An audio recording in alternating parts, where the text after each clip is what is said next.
My name's Luke Carl. I work here at Dinkel's Bakery in Chicago, and we've been here since 1922.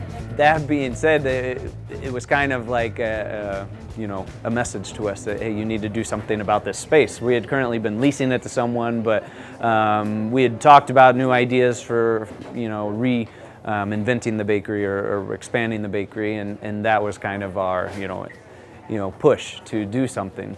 So that space had been the original site of Dinkel's Bakery from 1926 to 1946. And while we didn't want to turn it into production space, we had a few ideas. One was a brewery, which sounded like a lot of fun, but also a lot of work.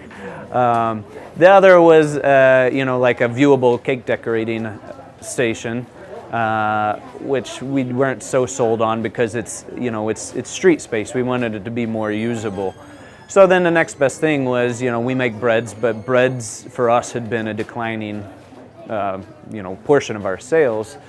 So we decided that we would try a cafe, and part of the decision, the reason that we came up with that decision was probably like any other bakery or a lot of businesses. You're always looking for the weekday sales. Friday, Saturday, Sunday are always kind of driving themselves because it's just naturally when people have time off and then they have time to shop and have their events. But Monday through Thursday are kind of always lacking. So we figured that sandwich sales could hopefully do that for us.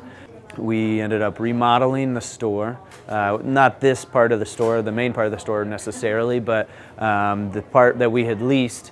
We broke a hole into the wall and took over that space again and turned it into a seating area. And then we also took over a portion of the front of the store that had primarily been for store staff to place orders and check emails and stuff, but it was slightly misused. It was more space than we needed.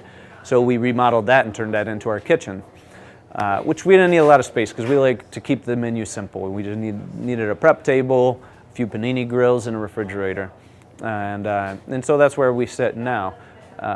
We're constantly looking for ways to drive the sandwich sales. It will be 3 years in August, and we've definitely hit a couple plateaus where you're working along and things are going up, and then all of a sudden for a few months things just get stagnant for a little while, and then you kind of got to try something new, and so I think for me, we're still climbing, but the next thing is going to be jumping into the sandwich delivery business, which is exciting and nerve-wracking all the same.